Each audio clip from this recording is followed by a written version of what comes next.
Welcome back to another episode of the Max Turn Podcast. Kyle Stitch here alongside James Finch. And today we are playing Matchmaker, NHL Free Agent Class 2026 Matchmaker. We're finding the best fit for every single NHL team. We'll get into some of the parameters, the rules around that in a second. First, our promotions. And we do appreciate you listening, tuning in to Max Turn Podcast, which is available on all major podcast platforms. Our content, including our contract projections, are available on afpanalytics.com. Also, social media at AFP Analytics, X, Blue Sky, Threads. We're usually active on those platforms in that order.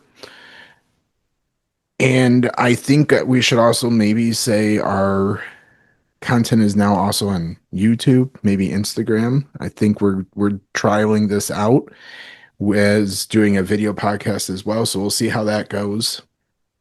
And we'll see if we end up putting it on there just this week or in the future. But I believe we do already have a YouTube channel kind of lurking in the background. So this will be the first time you get to see us talking to you. I don't know why you choose to see my face, at least. I have a face for radio, not for Zoom video, etc.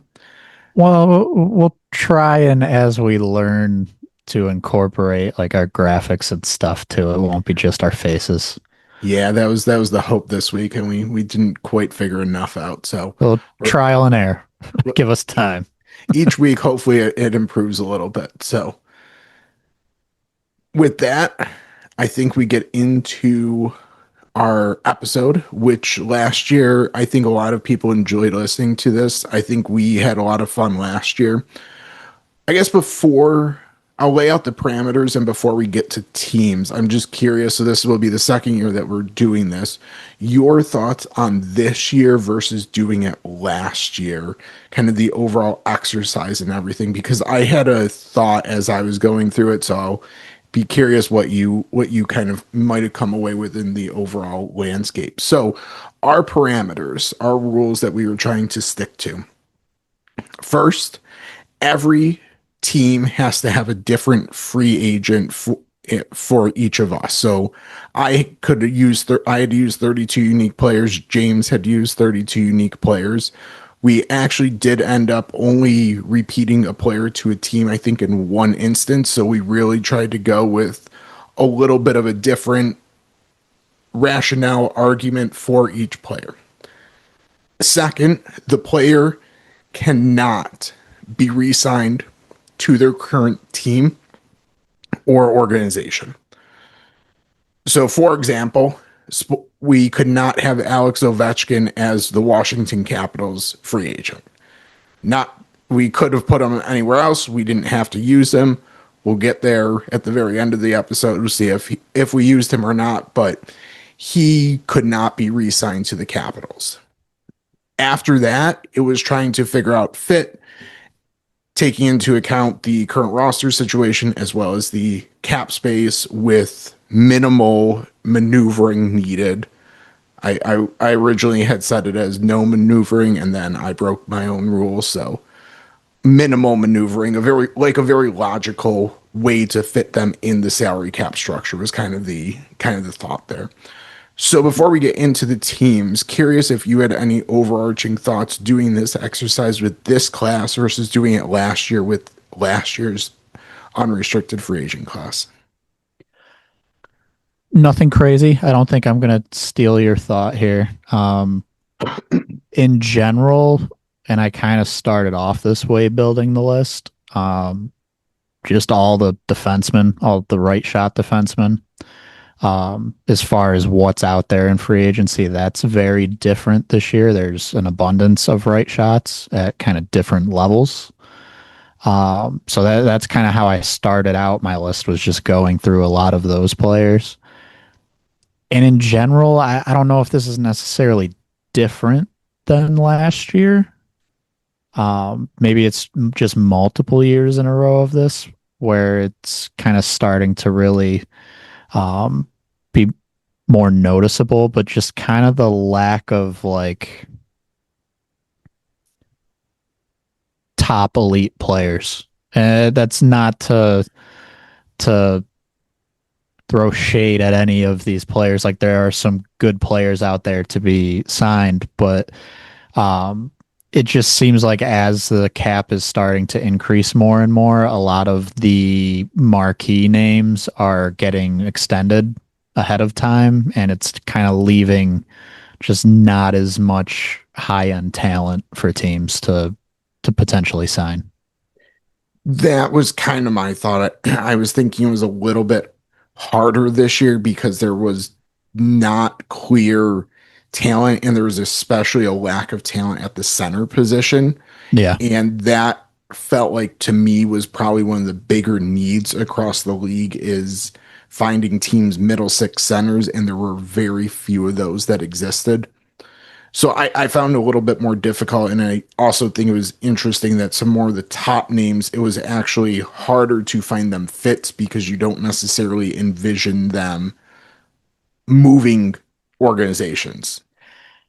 I would say even I guess I don't want to spoil anything, so I won't name specific players, but even guys where it's kind of rumored they could be leaving, it's such a fresh thought of that where originally it'd be like, well, that player's staying there. Like, so knowing that he could be leaving, it's like, well, I have no clue where he's going to end up. It could be here or across the country over there or in a different country in Canada or the US. Like yeah, I'm 100% with you there. There's kind of some weird situations even that are very difficult to predict what's going to happen. Now, I guess we get into it. We're just going to go alphabetical. No logic other than that. So, Anaheim, I will let you start because I want to go second when we get to Buffalo. Okay. Um, so I went with Andrew Peak, so right shot defenseman. And part of where I was going with this was basically this is an off season where Carlson could leave and Truba could leave. And for this exercise, I can't resign either of those guys.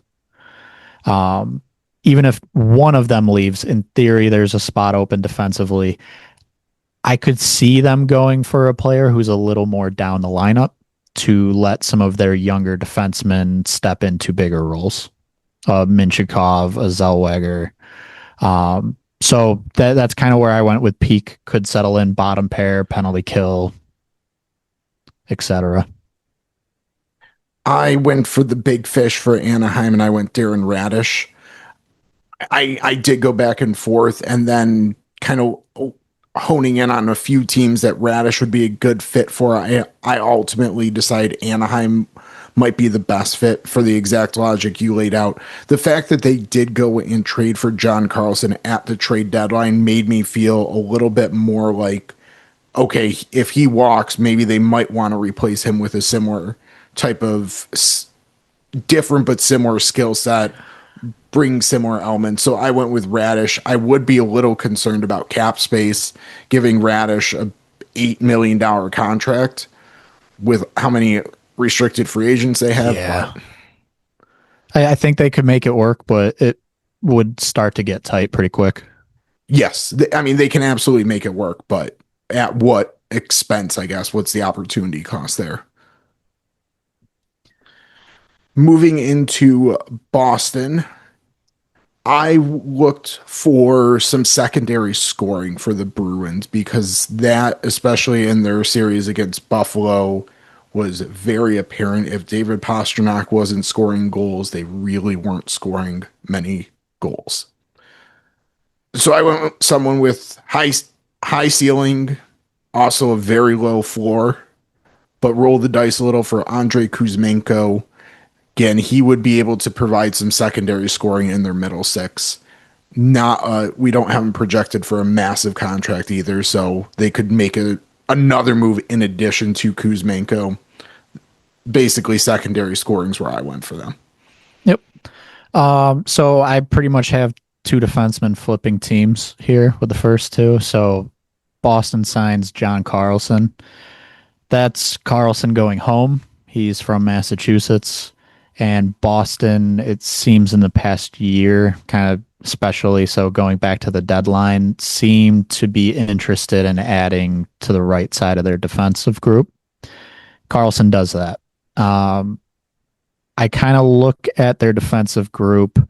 There's rumors around Mason Lowray, like what his future is. Good offensively, power play, but is he in Boston long term? Because the defensive side hasn't really come. Carlson could kind of come in and take over one of those power play units and again fill a spot on the right side for them. So him maybe interested in going home. Boston is a playoff team, it seems. I like the fit there. I liked when I saw you had him. I like that idea a lot. Okay, Buffalo.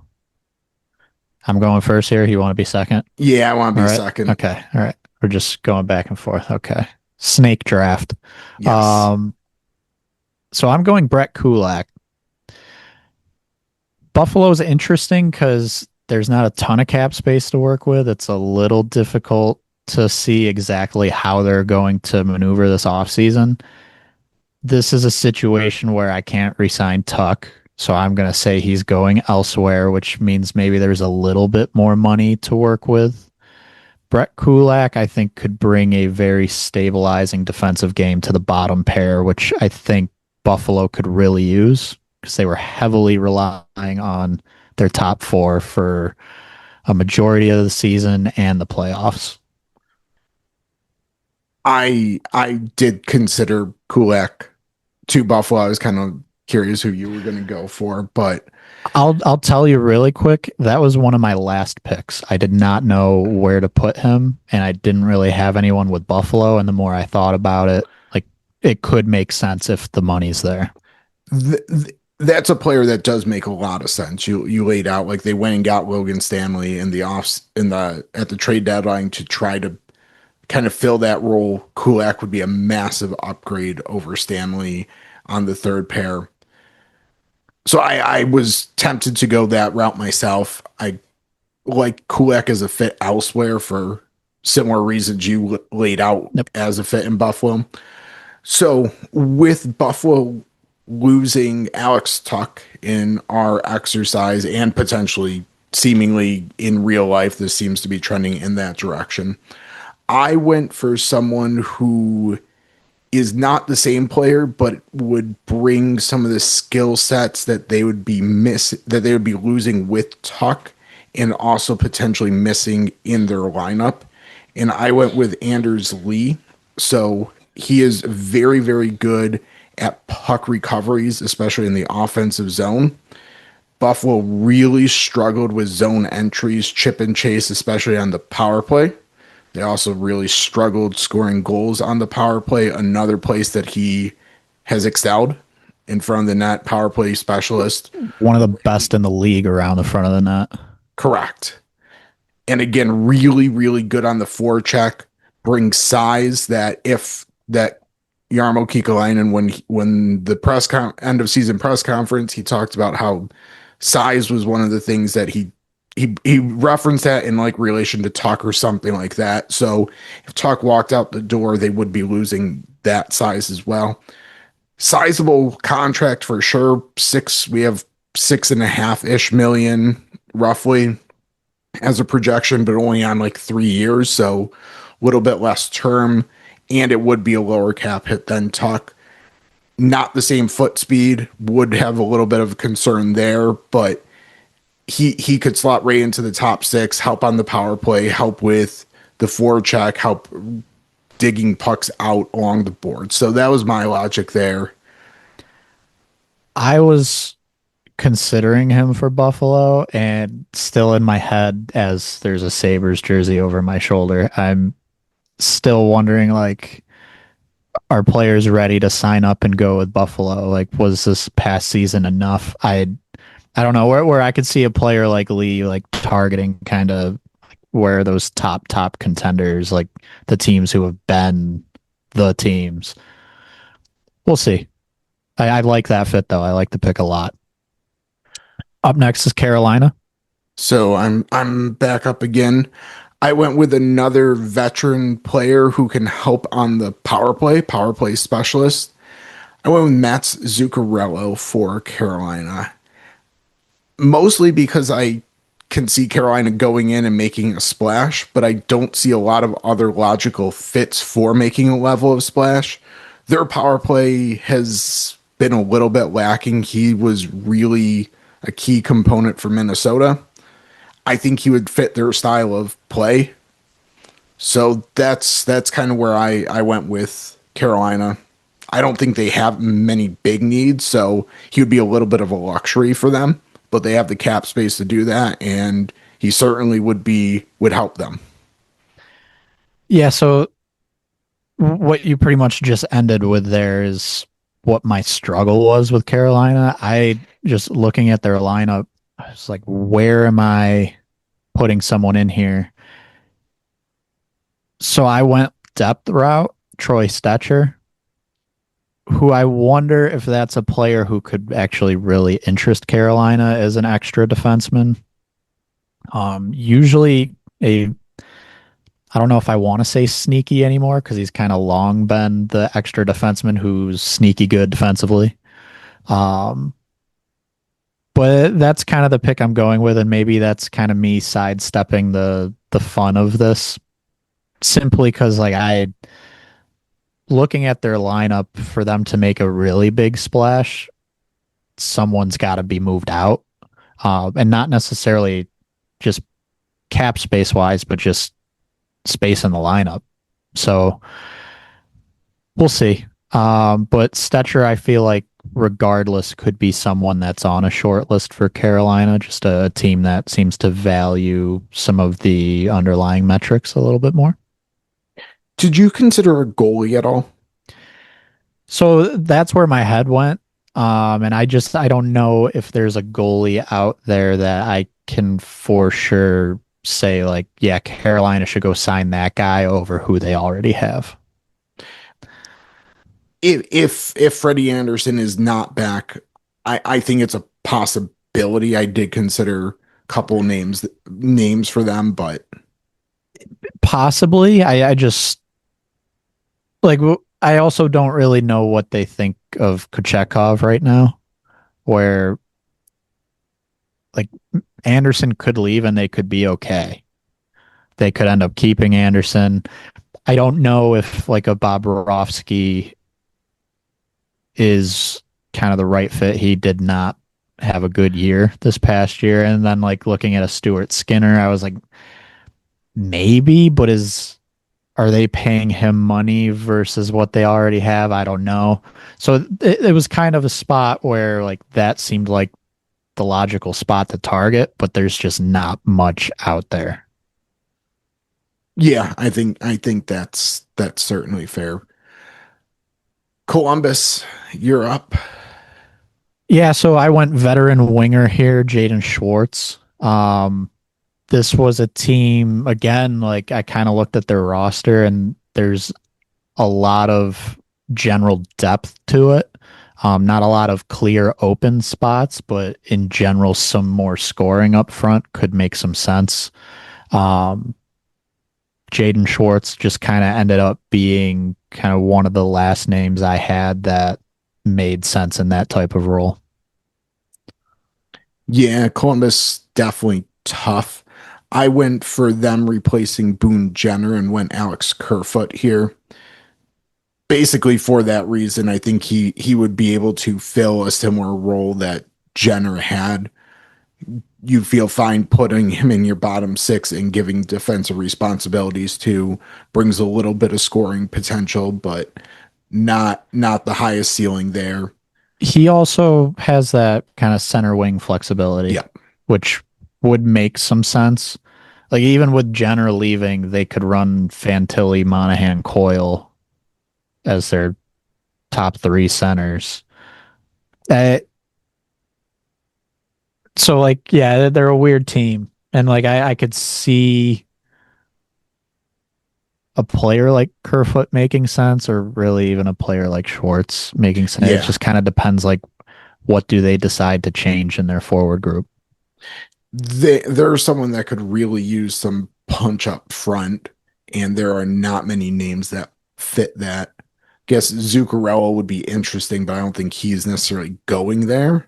And then we'll Yeah. get to a couple other names that well, like Anthony Mantha would be the other kind of scoring winger, and I like him as a fit elsewhere personally. Kuzmenko I considered here as well.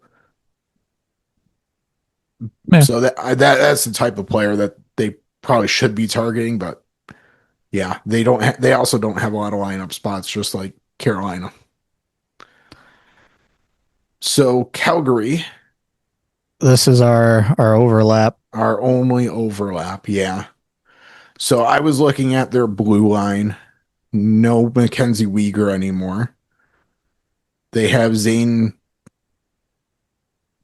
Correct. Harak. Thank you.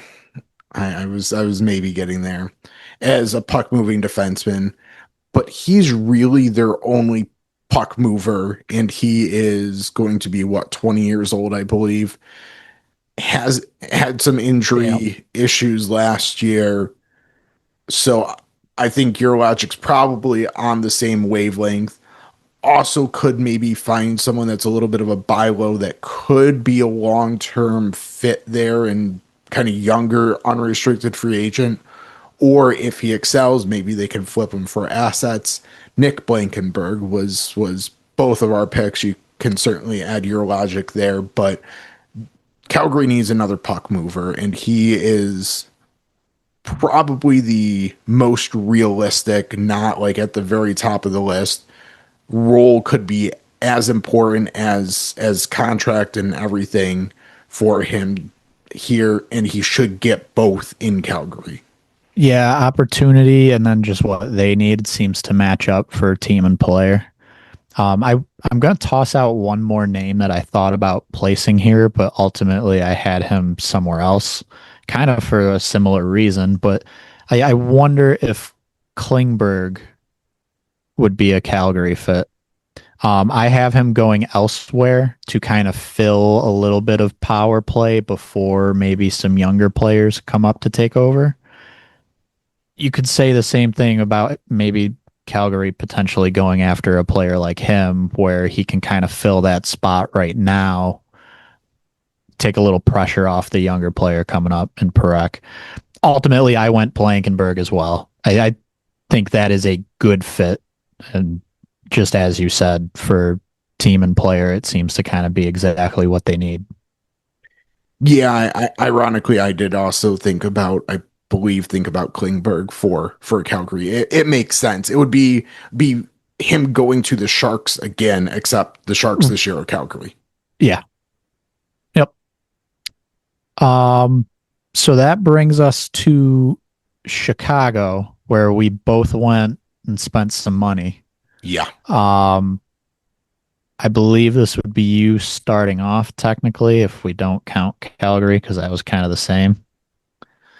It'll be a little more fun if I start off, I guess, and then you can follow up. It doesn't matter. Go for it. So I considered Darren Raddysh here, but ultimately ended up with Rasmus Andersson. I think Chicago should definitely be looking for some sort of veteran on their blue line. What level they're willing to spend there, I think there's some valid debate there. They could be looking for someone just to stabilize a little bit more. You talked about Brett Kulak earlier. He could be an idea to kind of stabilize and provide some guidance for their young players.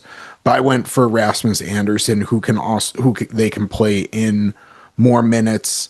Seems like things haven't been trending in the right direction for him, especially with Vegas. But I wonder if being in a less pressure role in Chicago might also benefit the player as well. So I have them dipping and getting. I think Anderson was our top. Yeah, he was our top projected defenseman, 8.7 million, 6 years. They certainly have the cap space to do it. They actually have money that they need to spend. He'll help. He can kind of play all situations and help them better deploy some of their younger players to maybe give them a better developmental opportunity. So I will say I agree with everything you said, and Chicago just needs good defensive players. You could argue what Anderson is actually going to bring or not, but getting a veteran defenseman in there, 100% agree. That said, I went a different route. So we've been saying pretty much since they drafted Bedard, try and surround him with at least very good scoring talent, if not elite talent. And they've kind of struggled to do that so far. Now they've got a top draft pick, I believe, fourth Fourth. overall. Yeah. Yeah. They will have to kind of see how the first three fall because they could go with a defenseman. They could go um, with like a probably a center at that point if someone drops. Um, Regardless, I could still see the need for a player like an Alex Tuch. Um,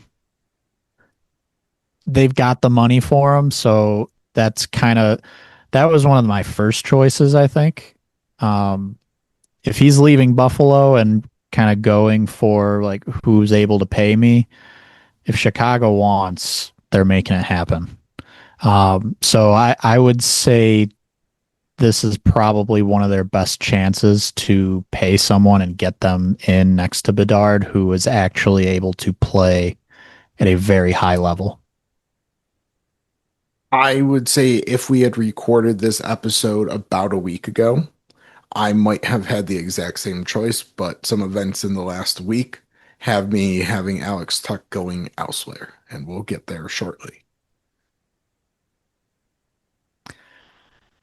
So now we go to Colorado. This is a team with very little cap space. Yeah. So I went depth defenseman, maybe someone who can actually play solid for them on a very cheap contract. Ben Hutton played relatively well for the Vegas Golden Knights throughout this season. Colorado could very much use some left shots, and I think they might have multiple spots open up on their blue line potentially, especially Kulak leaves. Let's see what happens with Brent Burns. So that's kind of a sneaky low cost option that I think could be a good fit. I had the exact same thought process logic.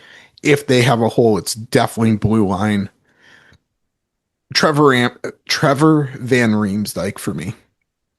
And again, another you feel comfortable putting him out in limited bottom pair minutes, Yep. pretty good underlying numbers that it should become fairly inexpensive. I think he works perfectly fine for them. Yep. So another team with lacking a little bit of cap space is Dallas. And this is where I kind of broke my rule a little bit of, oh, they need to have the cap space to fit the player. But then I looked at their roster real quickly, and I can tell you exactly where they're going to find the cap space to fit the player. They're going to swap out Ilya Lyubushkin for Connor Murphy. Basically, we have Connor Murphy projected almost at Ilya Lyubushkin's average annual value. The the abilities that Murphy bring would be a massive upgrade on that blue line. I think he would be a very good steady pair for Thomas Harley, who had a little bit of a down year last season, could potentially benefit from just a stay-at-home guy who's going to hold down the fort and let him kind of run wild. So Connor Murphy was my choice for Dallas, and I kind of broke my rule doing it, but I like the fit a lot. I'll say that's okay because it is a good fit. And it's something that seems very plausible moving Labushkin, whether it's to bring in someone new or even keep some of their RFAs they have. I don't think it would shock anyone if they end up dealing him somewhere else. I went very cheap up front, bringing some fourth line forward depth. Joel Kiviranta, who actually started off in Dallas and then went to Colorado, but they're bringing him back because one, they could use some depth, and two, he's from Finland, and they've got a lot of the Finnish players. Feel like he'd fit in well there. So yeah, that's kind of I guess, sort of along the same lines as my Carolina pick of not a whole lot of cap space to work with here. They probably shop in free agency, maybe a little bit lower or quite a bit low on the board. They certainly could use a little bit of depth at the bottom of their lineup, both on the blue line and certainly up front. So I like that idea for them potentially a lot as well. Detroit. Man, this was difficult because pretty much as we were filling this out, Dylan Larkin news drops. I mean, that might have dropped a little before, but essentially same time. So very different vibe around Detroit, maybe. Um, there were players that I could kind of see being fits there, who all of a sudden I'm wondering, well, why would they be interested in going there? Maybe some of the more veteran guys I had initially thought, okay, well, if there's rumors of Anders Lee leaving the Islanders, could he end up in Detroit? That seems like something Yzerman would try, but I don't see him wanting to go there per se anymore. Maybe, but with the captain wanting out, does a veteran player like that want to go? Not sure. So then I just tried to cook up potentially one of the more like clear Steve Yzerman trust the process type of moves that we just have come to expect from Detroit. And it is just middle six, a little bit of power forward, Mason Marchment. Good player, actually not a bad addition, but just kind of more of that grinding style. That's what I've got Detroit doing. Him or McMahon would definitely be very much on brand for Yeah. Iserman. So I took the Dylan Larkin trade request and said Iserman's going to just tell him to shove it, keep him, and say I'll make a better team. I'm going to go out and get the best player in free agency who will play on your wing and make this team better. And I have the cap space to do it. So this is where I have Alex Tuch. And I the logic of Dylan Larkin asking for the trade, being frustrated, is actually what propelled me to do this because it might push Yzerman to actually make a big move and go big fish, basically hunting. Alex Tuch gets the payday to try to convince Larkin to give him another year or two.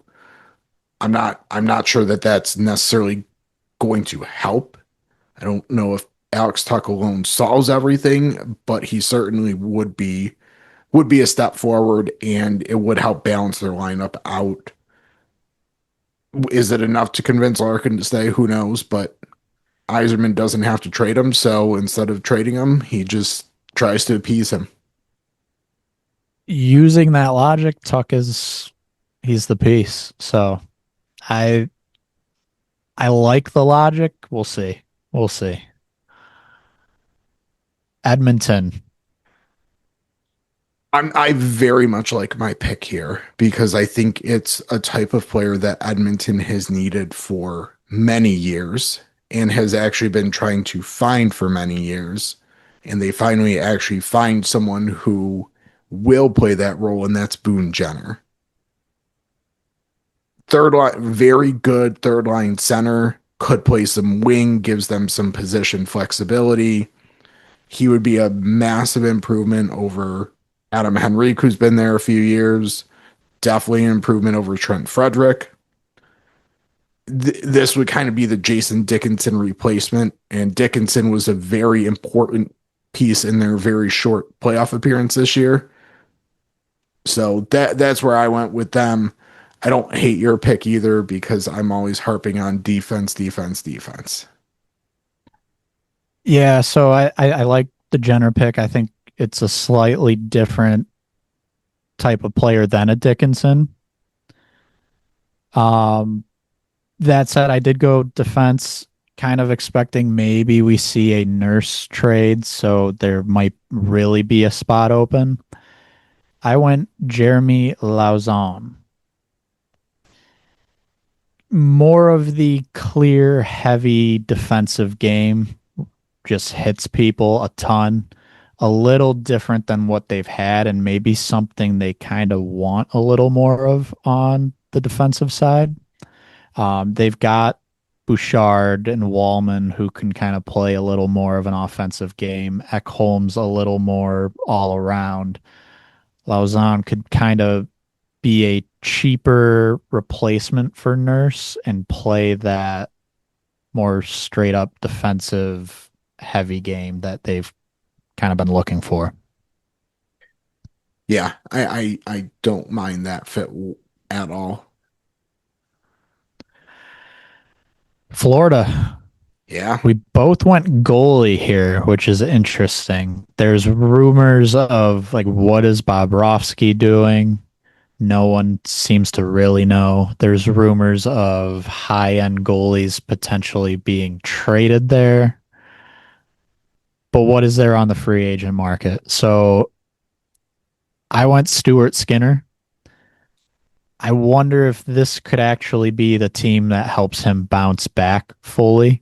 He had moments in Pittsburgh that seemed decent. Um, I don't love this fit per se, but it could get to a point this offseason where there's not much of a choice. Yeah. That's certainly goalie market is very, very thin.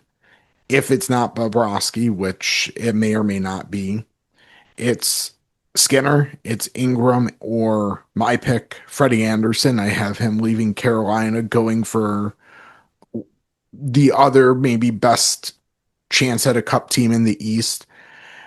I think he could appeal to Florida in that he does have a lot of playoff experience. So does Skinner, but I went for the veteran and also kind of maybe Florida just kind of kicks the can down the road for another year or two to kind of figure out what direction they want to go in that.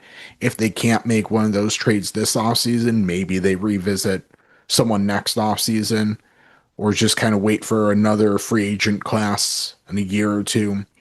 Heck, they could pair Anderson, Bobrovsky, and Tarasov. Maybe not ideal, but it could be a possibility too, because all of them could fit pretty far under the cap, really.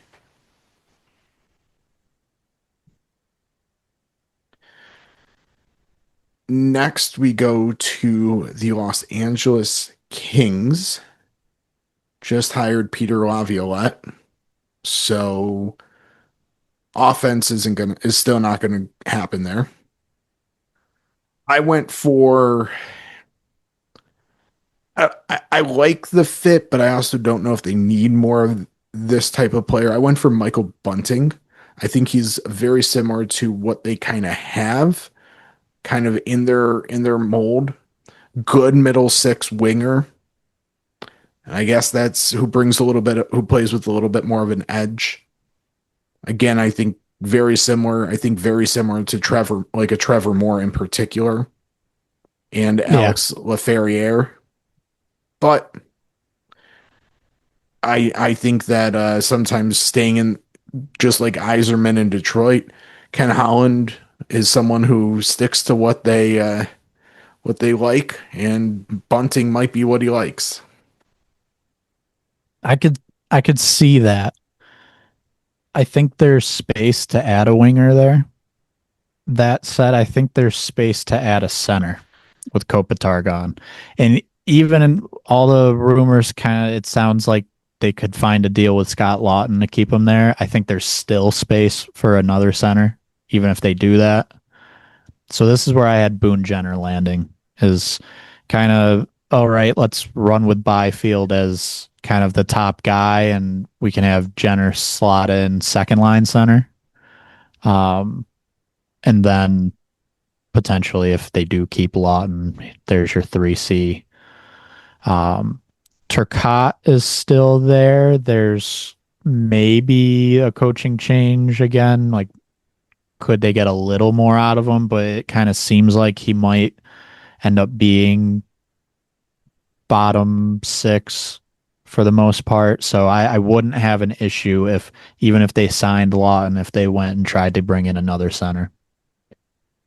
The Kings might be example number one of this center class just being very, very thin, and I kind of running out of centers to kind of place Yeah. with certain teams. So yeah, Jenner would make sense. My pick of Kerfoot to Columbus. Kerfoot could be a player that makes some sense in LA for similar Yeah. type of logic that you just laid out for both Jenner and Lawton there.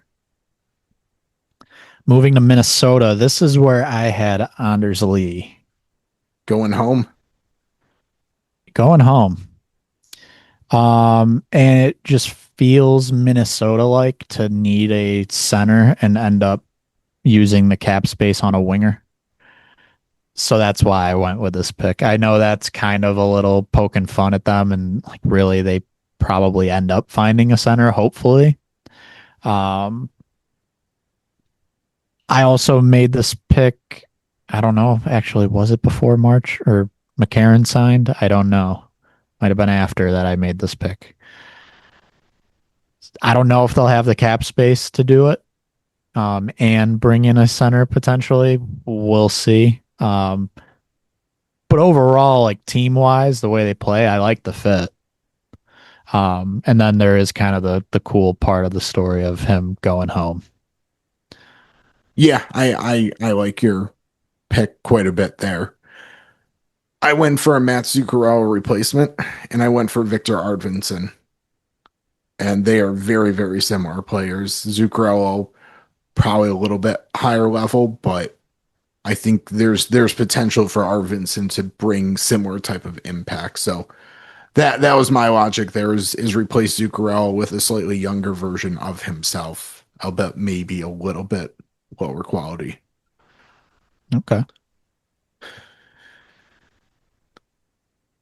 To Montreal, another team that has some needs, but also not a lot of spots in their clear spots in their lineup to insert someone. We were kind of on the same line of thinking here. So I think one thing that did become a little bit apparent in the playoffs in particular is they didn't trust any they kind of didn't have the trust in players down the lineup, fourth line in particular. Against Buffalo game 7, Nick Suzuki was basically double shifting every single time, playing with his normal and then also playing with the fourth line. So I went with someone that they can feel good about on the fourth line, at least from a defensive standpoint, without eating into much of their cap space, allow them some flexibility for some other moves. So I went Teddy Bluger. Again, very good depth defensive center. That's about all I got there.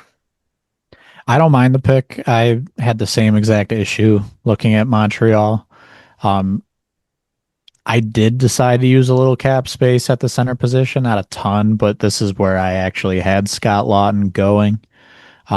And I think this is again just another pick that sort of highlights the center, the free agent center market is thin. So teams that kind of need that, let's call it a middle six center, but maybe even ideally a second clear second line guy that's not necessarily out there.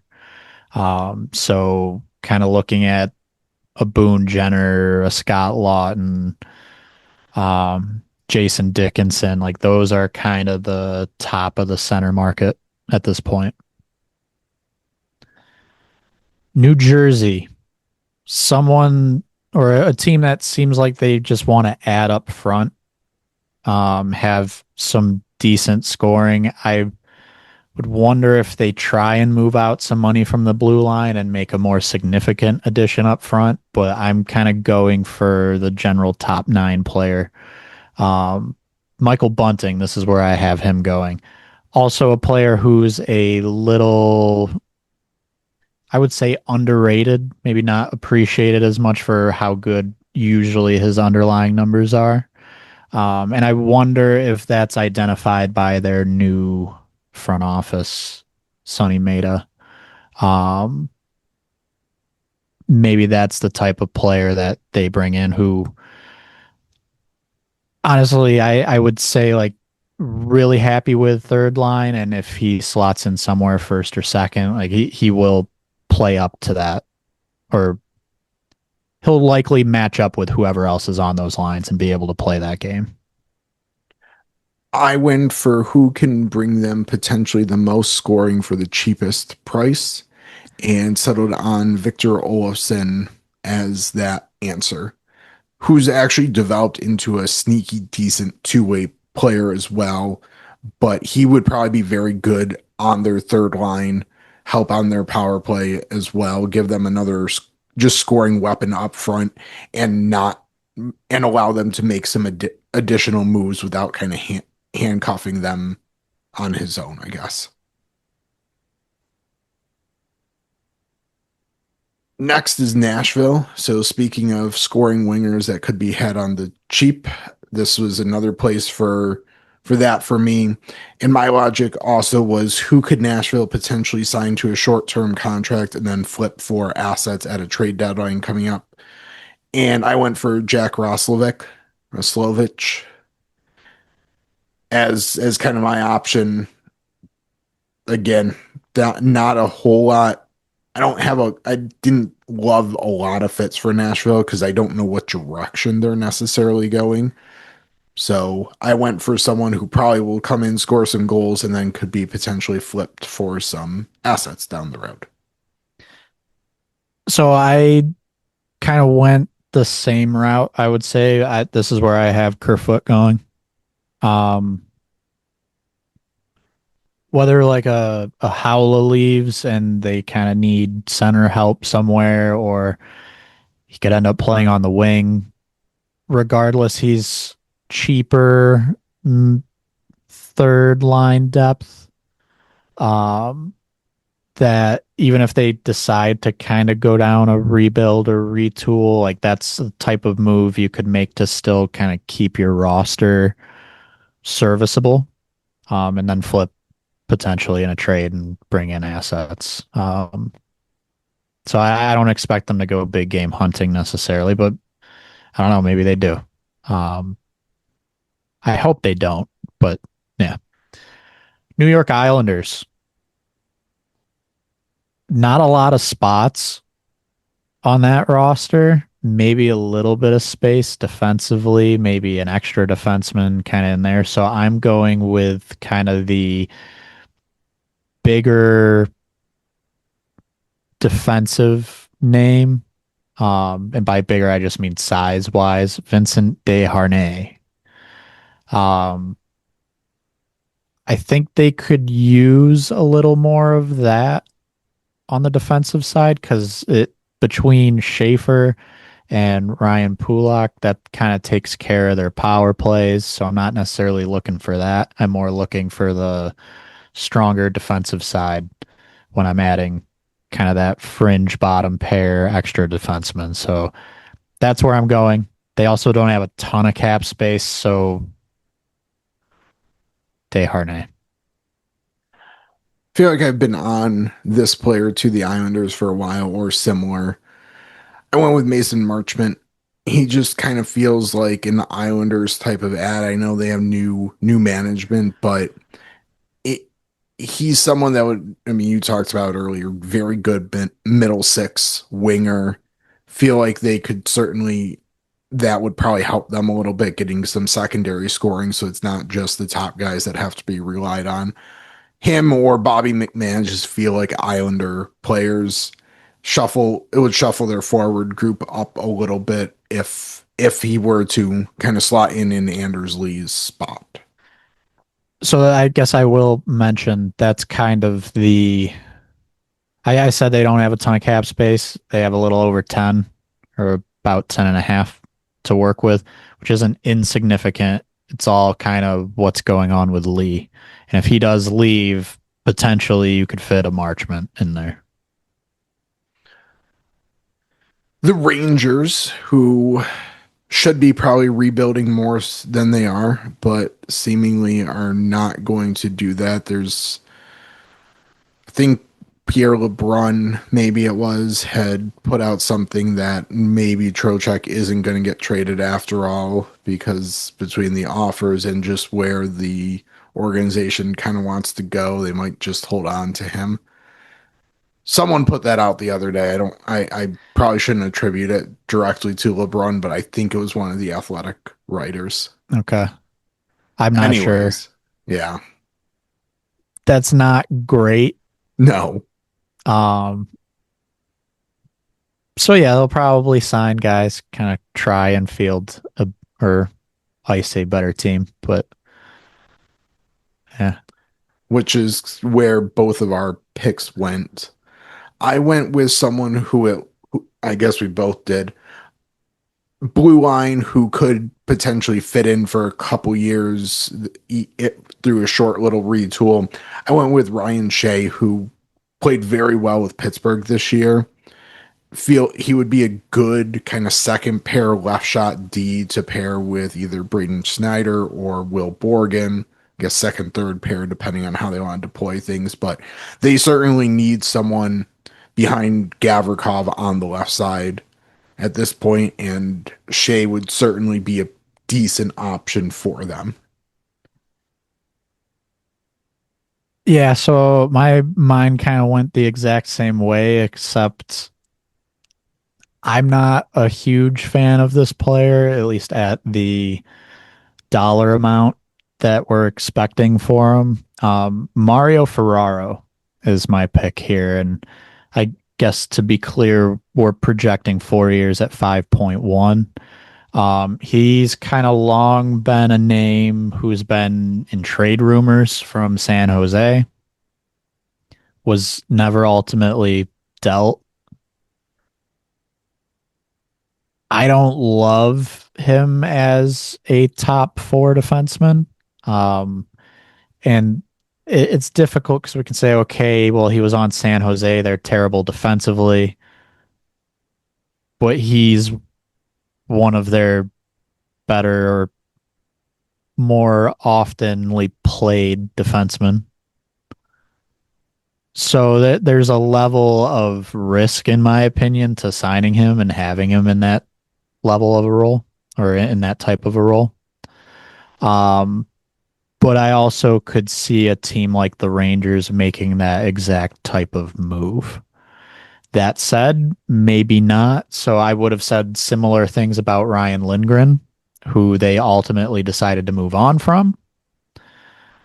But they've also made other questionable decisions defensively, like moving on from Keandre Miller. So like I don't know.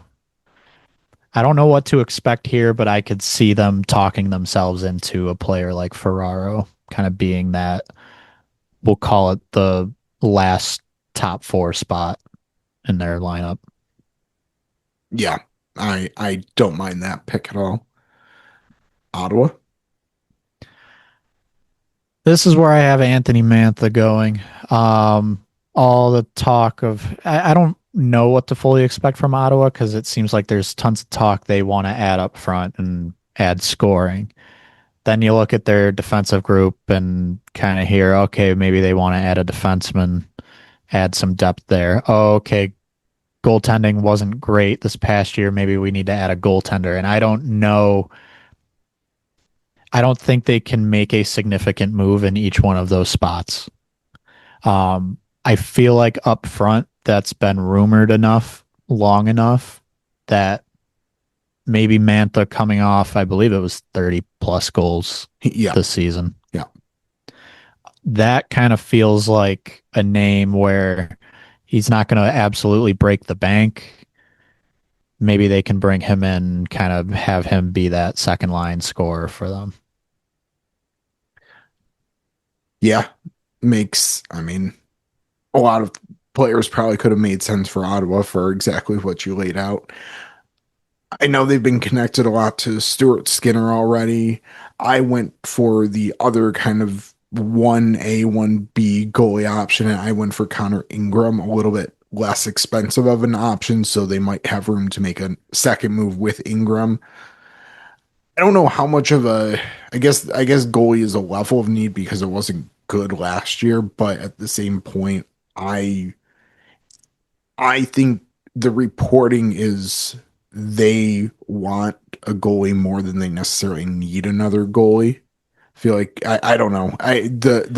The reporting about the organization doesn't seem to line up with my necessary perception, but I'm going to buy into that reporting and give them Connor Ingram. Next up, the Philadelphia Flyers. I went with a classic Flyers move right here, and I went Yeah. for Jacob Trouba. Big, physical, big hits defenseman. Right shot, they certainly could use someone to help on the penalty kill and everything. So I went Trouba. He had a little bit of a revival in Anaheim, so I guess they would be hoping similar level of play in Philadelphia as well.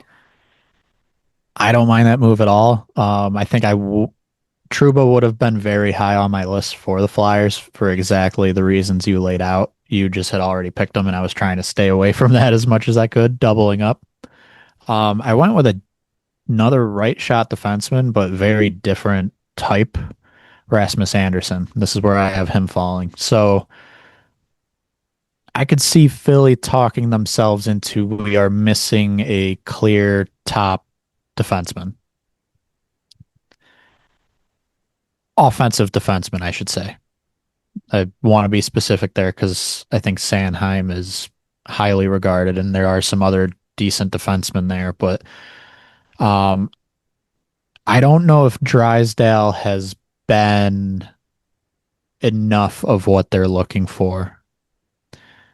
He had a better season this year, enough that he should get a decent payday. But I think Anderson could potentially bring a step up, maybe even two. We'll see of offensive play. Um, Not to mention, even on top of that, whether it's true or not, I think Anderson might be looked at as a more legitimate top pair defenseman. Yeah, I think that I think it's how much do they want to give Drysdale a bigger or lesser role? I think that's what it comes down to. And then how much of a power play opportunity do they want to give certain guys? But Anderson certainly could make sense. Then they could have almost Erasmus manning the right side most of the game. Yeah. And honestly, it's tough because like York had a solid year.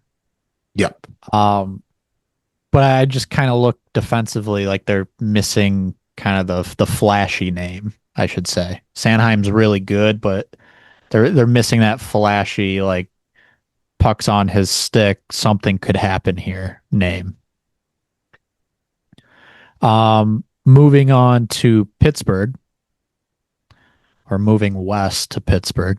Yep. Sticking with right shot defenseman, this is where I have Connor Murphy going. Looking at the Penguins, I could see the need for some reinforcements defensively who are good in their own end.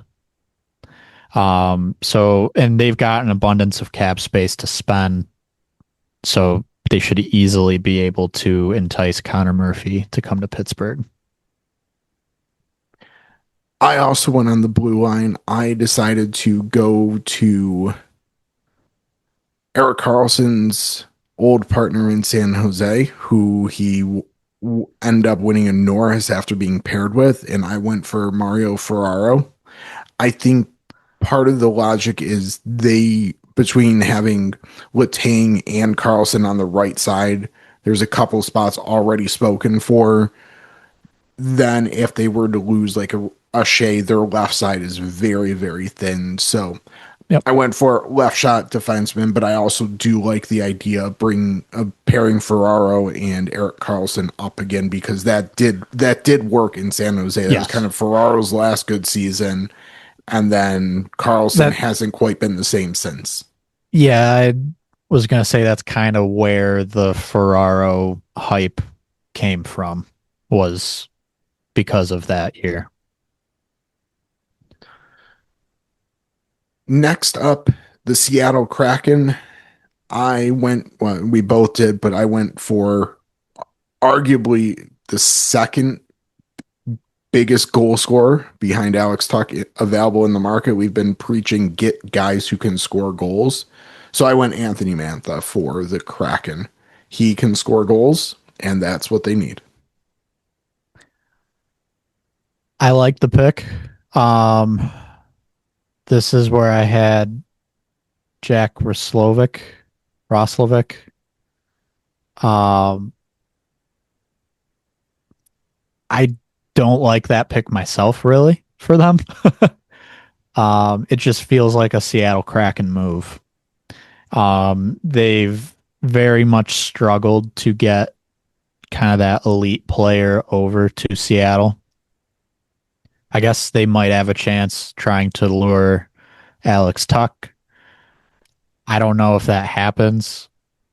That's kind of why I'm going with, well, if they want to add somebody, I feel like it's kind of this level of player who's kind of more probably third line at this point.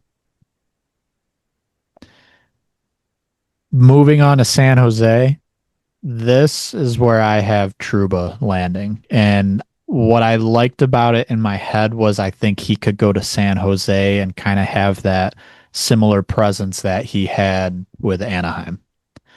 There's some younger players, forwards and defensemen, that are going to come up, especially defensemen. They need to add good defensemen to that roster, and specifically ones who I think can play a decent amount of minutes. And that's kind of why I like the Truba fit. I think kind of what his game is fits a younger roster because he can kind of relieve some pressure, I think, from some of the younger guys. So that's a fit I like. I want to say that was one of my first picks. Was Truba to San Jose. I think that's very, very fair. I similar logic. I went a little bit lesser of a name. I went for Brett Kulak again, as we've laid out. Very steady presence. It's not that they need to be cheap there, but this would also allow them to have spots if one of their younger defensemen shows that they're ready for top 4 minutes. Kulak doesn't Yeah. have to be playing in a particular spot, but the amount that he's kind of been praised for how steadying of a presence he was in Edmonton, in Pittsburgh, in the short time he was there, in Colorado, feels like just like you think for Truba, that could Kulak could work out really well for the same reasons in San Jose. And realistically, they could add both of those and it would probably Yeah. be a good idea. Oh yeah. Like it. They should try and do that. If they could bring in both of those players, that'd be most likely, barring some other crazy not good move, an A plus off season for them. Thought about Raddysh here as well. Yeah, they've got the money to do it. I would specifically highlight the point you made though about leaving room for those younger players. There's some defensemen coming up who in theory could grab the offensive roles, and that's what you'd be paying Raddysh for, is kind of that top power play. So like I don't know. I could see them very much so doing that, but maybe they go a tier down in case, as you said, one of those younger defensemen can kind of grab that top role. Moving on to St. Louis, I I struggled with a pick for them because I don't really know exactly where they're thinking they're heading as an organization. And I basically between that and then I just looked at where there's a very clear hole and they could really use another bottom six center. And I went with Scott Lawton. right now it would be Dvorsky, their young, talented first liner, potentially playing like a 3C role. And I don't think you want to count on that as your best idea going into the season. Even if you're not looking to compete, putting him in that type of position where he might have to excel defensively and be saddled with some tougher matchups. I would rather put a Scott Lawton in that position and be able to develop some of your young players properly. There's room in their top nine, I think, and Yeah. based off trade rumors, there could end up being like a whole nother spot in their top nine potentially. Um, so I don't mind that by any means. Um, I think they could be in the market for a center for sure. Um, I wondered about their defensive group. So they've got guys like Tucker and Kessel who have kind of been in and out of the lineup at times. Like as things stand right now, they'd potentially be both on the bottom pair, and I don't know if that's something they would run with. Also, looking at their lineup, I see Broberg and Fowler on the left side. I feel like that's kind of locked in. Pareko's currently on the right side. There were trade rumors there. He was actually almost dealt to Buffalo before he said no to that. Logan Mailu is there. I always struggle with Yeah. his name. I think that's right. Um, but I see potentially there all of a sudden being a ton of space on the right side and maybe even a need to not have Mailu playing super high minutes. So this is actually where I had John Klingberg going. Um, could he get a little power play time here? Maybe. Especially if the forward group gets a little less offensive through trade. Maybe they double up defensemen on a power play. But he should, I think, be able to get potentially top 4 minutes here as well. So that's where I had Klingberg. I don't love it, but I'm envisioning St. Louis being a team that can maybe add a free agent or two and end up flipping them, and Klingberg might be that type of player. I think the big thing that we're both kind of relaying, we don't know where their direction they're going Yeah. as an organization. And uh, if we re-record this episode right before free agency, for example, after they've made a trade or two, we could have a very different opinion of what they need and where they're headed and everything. So Tampa Bay. So I pretty much looked at Tampa Bay as all right, they've got a little money to work with this offseason. If I can't keep Raddysh there, they're still decent on the blue line. I feel like maybe they could add a defenseman and add a forward up front. Bjorkstrand didn't really work out in Tampa Bay, so I'm kind of looking for someone who has offensive ability, has looked really good recently, and is a little bit of a younger free agent. Bobby McMahon. And one of the things I actually liked about him for Tampa Bay is whether they want him. Let me pull up their lineup really quick. Whether they want to spread out a little bit and maybe throw him up high and he's playing with a Point or a Kucherov or a Sorelli and Hagel, he could fit on the wing somewhere there. Or he also seems like he could be the perfect kind of player to add some offense on a third line with like a Gord. Like that could get like a crazy tough line to play in the playoffs. Even with Gord kind of taking some steps back. So to me, McMahon is kind of one of those free agent ads for Tampa, and honestly for a lot of teams probably, where even if you're not sure where he's going to fit right away, you can probably fit him wherever in your forward group. yeah, I had the same logic with McMahon. We haven't gotten to my fit for him yet, but exact same logic. I think he's probably one of my more favorite forwards at the price. Maybe all Yeah. free agents at the price and what he can bring to the lineup. I went for Tampa, going for continuing to be a competitor. Vladimir Tarasenko, secondary scoring for the Lightning was a struggle at the end of the season. And he would bring some good secondary scoring that they kind of were lacking down the stretch there.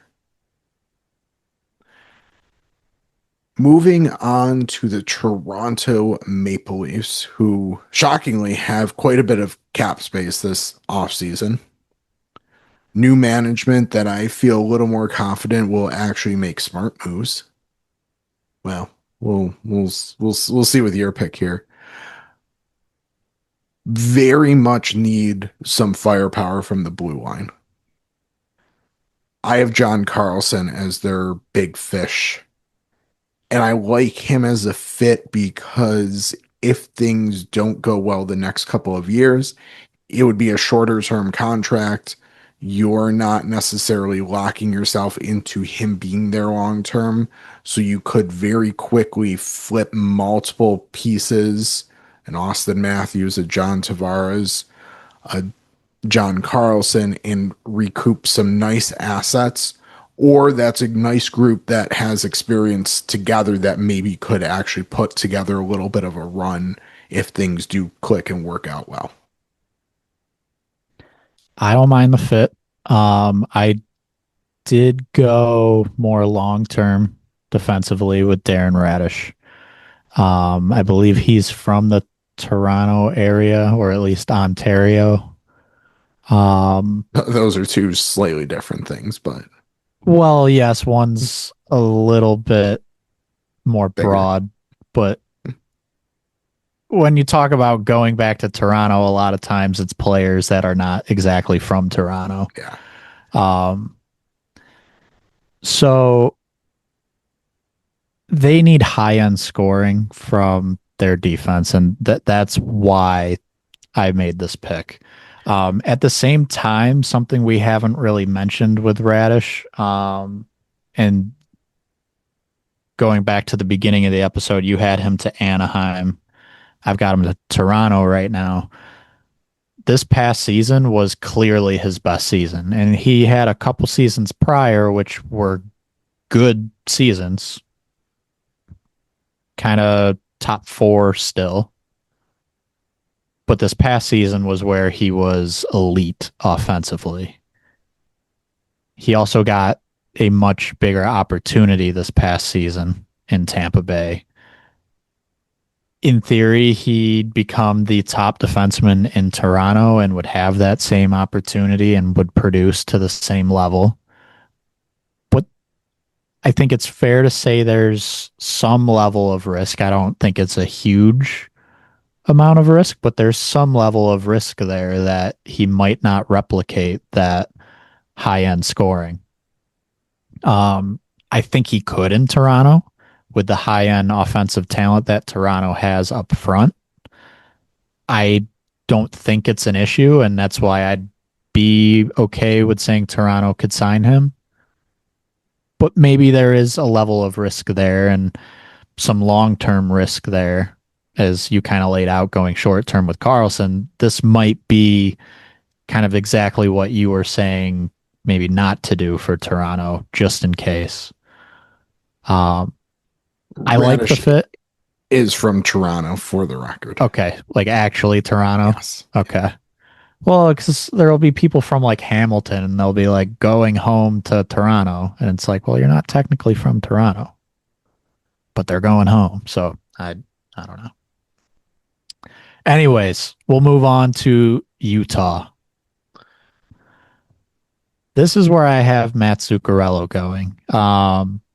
And other than like, it seems like they could fit a top nine forward, a winger, some more scoring. I didn't have a great reason for him going there other than he kind of seemed, for whatever reason in my head, like it seems like he'd be a good fit there. Yeah, it would be a little bit of a splash for the organization. Probably one of the bigger names in free agency. Yeah. I went for Jason Dickinson. I know they have Barrett Hayton, but realistically, their center depth is not great. especially in the middle. It's okay in the middle six, I guess, but obviously Logan Cooley up top. But then you kind of ideally Hayton's maybe your 2C, but he hasn't played offensively at that level, so I don't know where it goes. So yes, Dickinson might be a little bit of a replication there, but considering there, as we've harped on this episode, not many free agent center options available, and Utah could certainly use someone else to provide them a little bit more lineup flexibility. I went for Dickinson here. They'll have cap space to work with, so why not? Yeah, I think it's again just highlighting the lack of centers Yeah. Yeah. is what that is, and maybe they've got a lot of prospects, maybe still decent amount of picks. For a while, they had a ton of picks, but um, maybe they're a team that makes a splash through trade to kind of solve their center depth issue, but it could end up being a player like Dickinson for sure. Vancouver, basically the exact same logic you laid out for this player already. John Klingberg, I have for Vancouver. They could certainly, I mean, they could use just about help anywhere. I went for a little bit more help on the blue line. They have Phil Peronic on the right side, and that's basically it. At least as far as guys you would feel good about giving some level of minutes to. The only other right shot, Victor Mancini and Tom Willander. So I think if you're Vancouver, putting a veteran there to be able to shelter some of those guys, take a little bit of pressure off of Zeev Bulliam as well, who is a left shot, but to me that wouldn't be a bad idea. But they could go just about anywhere, and Klingberg also could be someone that ultimately just gets flipped for assets in a year or two. So Vancouver, this is where I had Victor Olofsson going. Um, Same spiel, can potentially flip him. I think they could give him a higher role in the lineup and maybe kind of showcase his goal scoring ability and be able to get actually a decent asset for him at the deadline. But that's the type of move I think they should be looking at, is like where could they find a little bit of value in free agency and then be able to flip the player. So whether it's an Olofsson or a Klingberg, that's the type of mindset they should have. The Vegas Golden Knights potentially will have some spots open defensively. Now, Anderson is there. I don't know how they really end up making that work. Um, Specifically because they have very little cap space and they need to move out a big contract just to get Dorofeev signed. So if you were to say, oh, we also want to keep Anderson, that becomes extremely difficult to do from a cap perspective. So he'll be gone. It's possible Lauzon is gone. Ben Hutton, Hutton's a free yeah, agent. Dylan Coglin, Coughlin, Coglin, Coughlin. yeah. He, oh yeah, okay, Coughlin. He is technically a free agent. Seemed insignificant at first, kind of heading into the playoffs, but he's actually played for them and played decently well. But again, a free agent. So there's a lot of moving parts where you could end up saying they could have two or three open spots on the blue line potentially. I would say two because I think they would expect Korzak to be in their lineup. So let's say two spots. Don't have cap space, need to fill multiple holes defensively. Brent Burns wants to win a cup and he's going from contender to contender to figure it out. Vegas Golden Knights, Brent Burns. I like that logic a lot. I went for a a good fourth line player for Vegas. That's where they spent their assets at the trade deadline. So in this exercise, they can't re-sign Cole Smith, who's been seemingly a pretty decent fit for them. So I went Nick Cousins, who was actually sneaky good this year for Ottawa, had some really good underlying metrics, didn't get caught up in some of the other shenanigans as much this year. So, At least but he wasn't suspended this year. correct. But he feels like a kind of a depth player that Vegas would certainly be attracted to. So that was my logic there. Moving on to Winnipeg, another you could tell me that they're going any which direction, and I'd be like, okay. I considered some blue liners here, but ultimately I went for someone who can help them a little bit offensively, which is probably where they're most lacking, and I went for Jaden Schwartz. Little bit of a duplication of what they have, but he's probably also one of the better wingers, and he might not have a ton of suitors, so this could give him at least an opportunity for a decent middle six kind of solid role. They need scoring. They Like do. they don't score enough. So 100%, I wouldn't call it a duplication because even if there's players who might in general be viewed similarly, they don't score enough. So they got to try and bring in guys who will. I kind of had the same idea. I was thinking maybe a buy low kind of change of scenery. So this is where I have Oliver Bjorkstrand going. Um, I think specifically we have him fairly low, 2 years at about 2.8. So his value like really tanked. Um, you could try and get him on that deal or even maybe pay him a little more than that to get him there. And you're comfortable if he doesn't bounce back at that price. And if he does, you're happy that you now have a top six winger. And then from there, the last team, Washington Capitals. I got Beck Malenstein going back to the nation's capital. Um, they seem like they could have some space on their bottom line. Um, he has definitely come on with Buffalo a little bit and been that energy fourth liner, just hits everything that he sees, blocks a lot of shots. Seems like the type of move that they could try and make. Seems like a good locker room guy, and I think he kind of was there. That was part of the attraction of trading for him. So I wouldn't mind to see Washington do something like that, bring in a good fourth liner.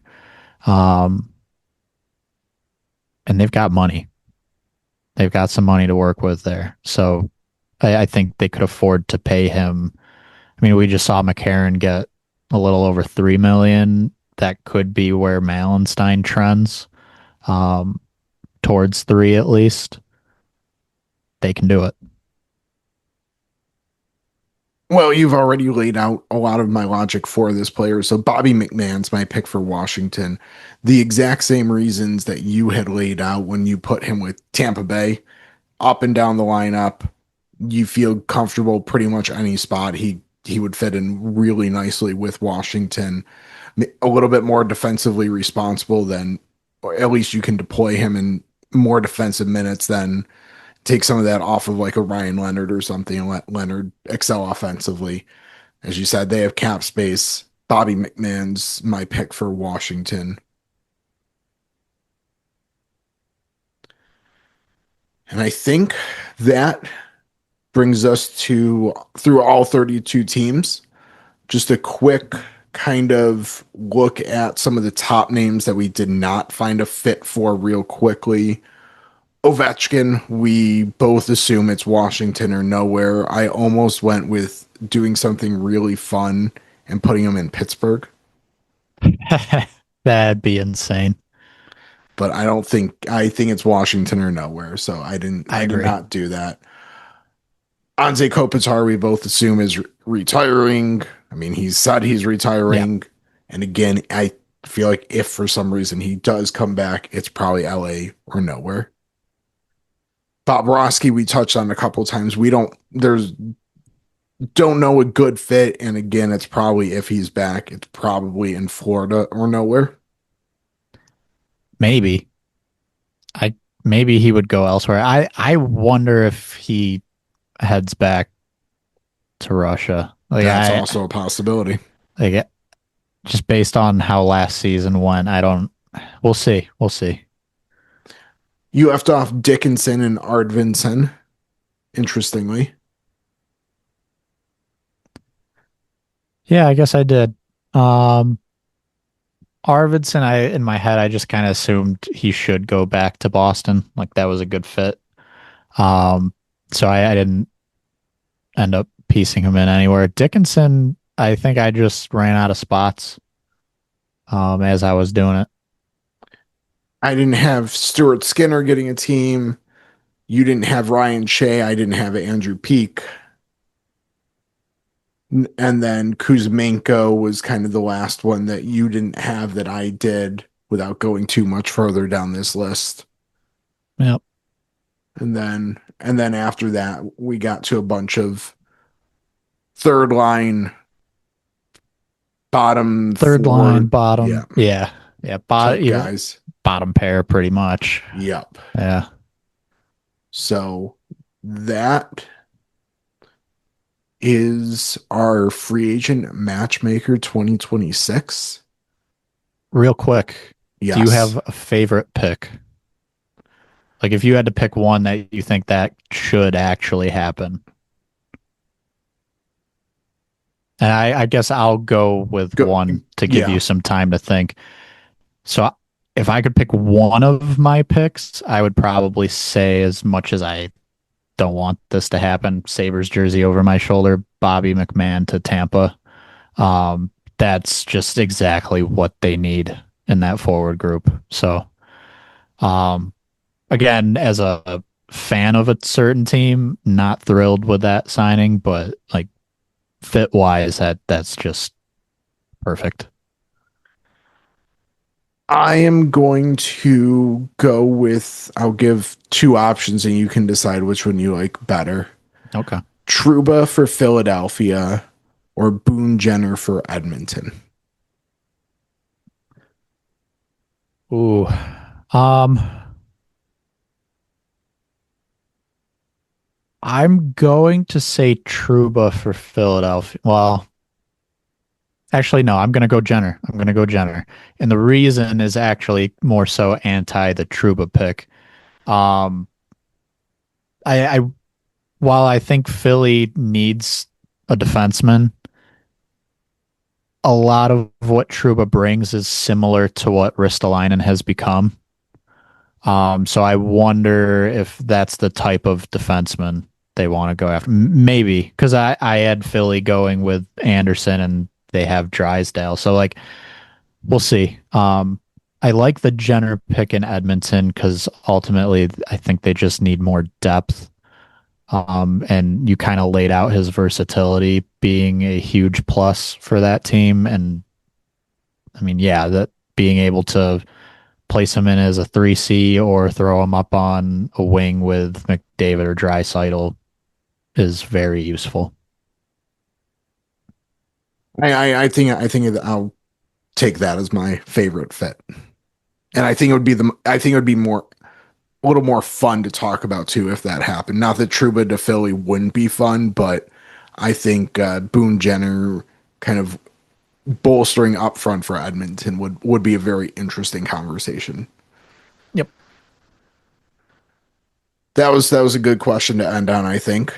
And I think as a listener, if you've made it this far, you should let us know comments at AFP Analytics on X, Blue Sky Threads, comments if we get this video up properly on YouTube. What is your favorite pick of ours? And then maybe what your favorite match in free agency would be, even if it, you play matchmaker for a team and give your favorite pick too. So we appreciate you listening. Max Certain Podcast available on all major podcast platforms. Our content, including contract projections, AFPanalytics.com. And then again, socials, Blue Sky, X, Threads, at AFP Analytics. Appreciate you listening, and we'll talk to you next time.